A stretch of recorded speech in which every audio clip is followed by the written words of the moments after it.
Howdy folks, welcome back to Boondockery. Today is going to be a very busy day for me. Not only am I going to be tearing down my new hot tent camp, which consists of a Danchel wood stove and a one Tigris CozShack or CozShack, depending on how you want to pronounce it. I'm going to be tearing all that down, and of course my cot, firewood, and all that stuff. All that's going to be packed up and taken to the Jeep as well. But I'm also going to be taking down my DD 4x4 camp, and I'm going to be cleaning up the remains of my bushcraft workstation that I built. It got taken out by the same windstorm that took out my DD 4x4 shelter, and I'll be cutting up that bushcraft workstation into firewood. But a lot of stuff I need to get done, but before I do anything else, I got to get some food in me because I don't want to get hangry when I'm trying to film.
Now, before I start tearing everything down, I need to get some food in my belly, but while I'm getting ready to do that, a couple things I want to say.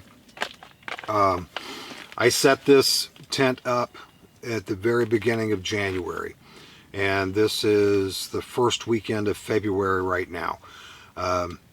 It has been up a total of 5 weekends. In those 5 weekends, it has been exposed to extreme cold, single digits during the day, below freezing or below zero at nights. It's been exposed to very strong winds. Matter of fact, the winds were strong enough to tear my DD 4x4 tarp and also bring branches down that crushed my bushcraft workstation, and so they were pretty significant. And heavy snow and heavy rains. It rained for an entire week. And the only spot in this entire shelter that was wet was on my fireproof tarp that's underneath my wood stove, from where some of it had dripped down on the stovepipe and collected as puddle. And I came in, I don't know, it was still raining, but by the looks of it, it may have been a cup and a half, max 2 cups of water. And it had rained for at least a day and a half, 2 days prior to me getting here. So if that was it, that's nothing. And I don't think that would have been an issue at all had I been here and the stove going, because the water would have evaporated off of the hot stove pipe when it happened. The same thing with the snow. I don't think I would have had the issue with the snow had I been camping in it, because the heat of the wood stove would melt the snow, and if it came down so fast that it wouldn't melt it, I just bounce it, roof, it'll all slide off where I could go out and bring it off. But every major weather condition that this tent could endure, it has, and done so very, very well. I absolutely love this thing so far, and as far as solo camping in it, this it to me is as awesome as having my own little private cabin getaway in the middle of the woods, because it's very spacious for one person. I have my cotton here. I have a little aluminum folding table. I could very easily put in a folding camp chair. Tons of room for my gear, firewood, and room left over. And plenty of room for safety around the wood stove, and still have tons of room. If I were to want to come camping in this thing, and I know it's going to be pouring down rain all weekend, couldn't really get out to do much, I could still use this shelter to film videos in. I could bring stuff with me to work on projects while I'm in here, just to get away. And yeah, I love this setup so far. If you're waiting on me to give you a yay or a nay on whether or not you should drop the coin on something like this, hold off for a couple more videos, and as I'm tearing this down, I'm going to learn more about it, and I'm going to be able to inspect it for any type of damages or things like that. Also, when I set it back up the next time, I'll be able to do the same thing, to be able to see if there's any issues that has occurred with it being set up for 5 weeks. And I'm quite confident I will be able to give you a positive yes or no on both the wood stove and the one Tigris CozShack at that time.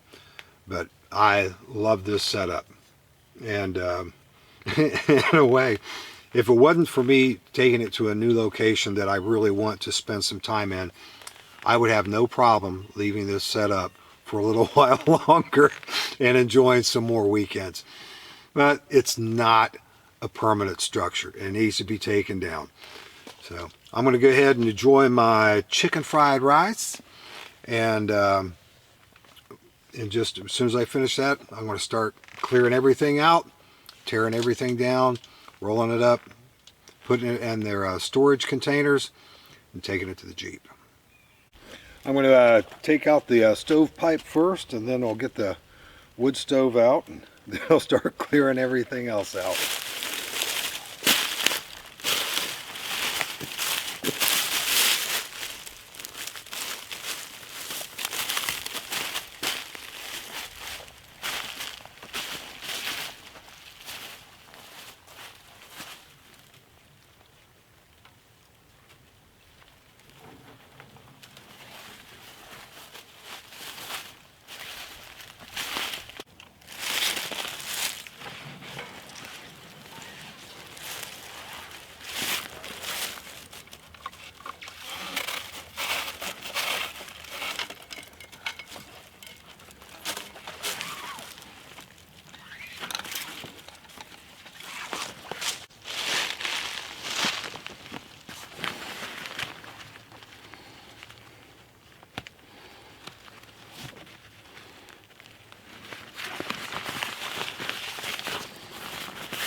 Guess all that heating up really changed the shape of that flue.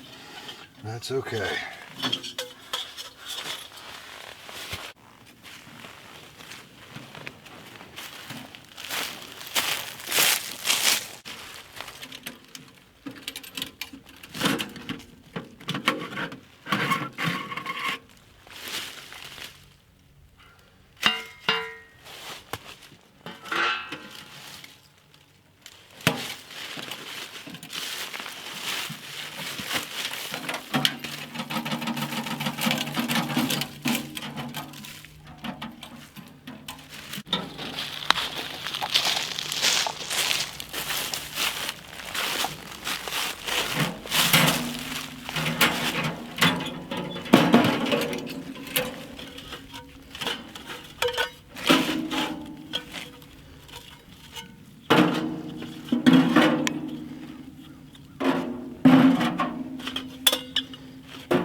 Now it's time to get everything out of this.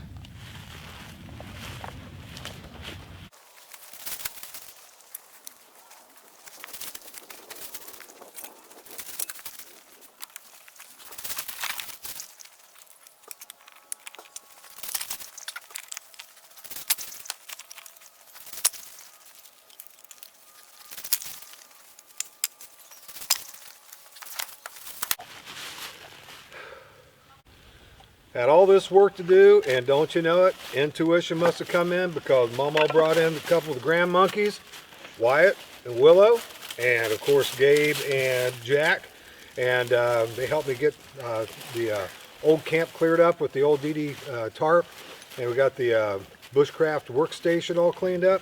The last thing I need to do is break this thing down. But before I do that, I'm going to say goodbye to my wonderful family, and then I'll get to it. Before I get started tearing this down, I'm going to take some of this stuff to the Jeep.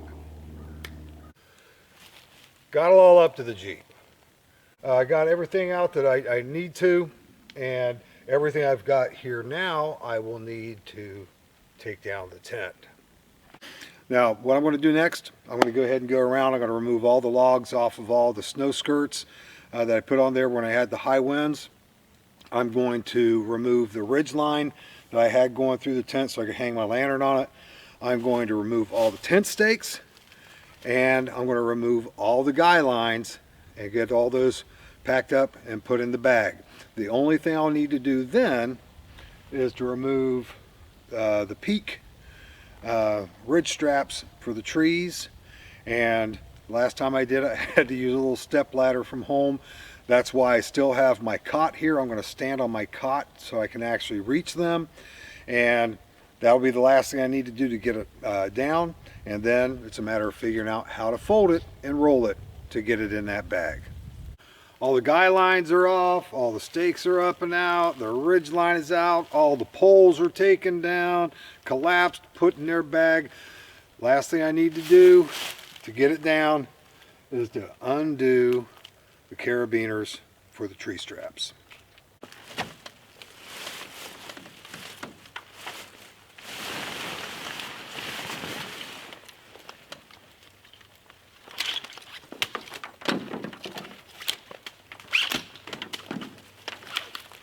Shag hickory. Don't want to let go of the tree strap.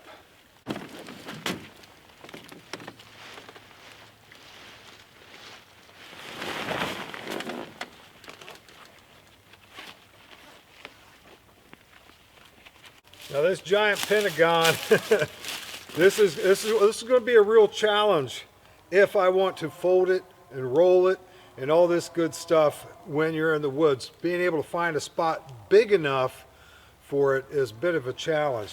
We're going to give it the best shot we can. I mean, it's not going to be pretty by any means, but I think it's doable. This might be one of those things that I just need to get a great big old compression sack and do it like that. Just throw it all in there, stuff it in there. I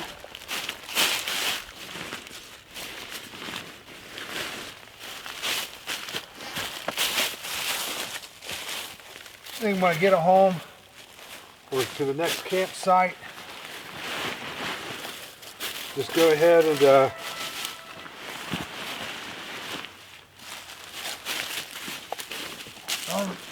roll it. It'll be all nice and wrinkly, and I think that'll be that.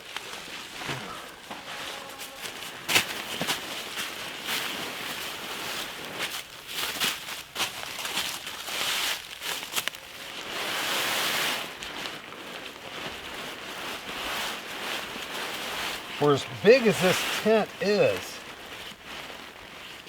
it's very lightweight, and I don't think it's going to be much of an issue. Now, the really cool thing about this is I can hang this from the rafters in my garage and pull out the guy lines, all the corners, set it up and let it dry there. Yep, it all fit. Now, granted, it was a lot longer than the bag, but I squished it in there. It fit fine, and look, they're still sort of baggy. There's more room in it. I got the tent stakes, all the guy lines, the tree straps, everything that came in this is in this, and there's still room to spare. So one Tigris definitely did a good job by giving me the type of bag that I think everyone wants for the camping gear. And pretty easy. It wasn't nearly as difficult to fold in the leaves and stuff than I thought it would be. So yeah, I'm very pleased all the way around. So there, folks, is the teardown. Super easy, far easier than I thought. And if I decide to go with a stuff sack, that would even go a whole lot faster for a teardown. The only thing is, you know, you're going to have a lot of wrinkles in it, and if wrinkles don't bother you, then you're good to go. Well, there you have it, folks. The teardown for the one Tigris CozShack. As always, folks, thank you so much for watching, and I'll see you next time.